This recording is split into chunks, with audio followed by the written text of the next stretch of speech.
కళమారుతున్న జీవితం కలతలోకి జారెనా కలలు గన్న కనులకు నీటి చెమ్మ తగిలెనా వెలుతురైన ప్రతిదినం చూపుతోంద వేదన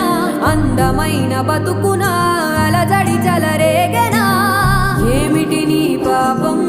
ఏమిటి నీ నేరం చీకటి ముసిరిందే చిటికల్లోనా తీరదు నీ శోకం మారదు ఈ లోకం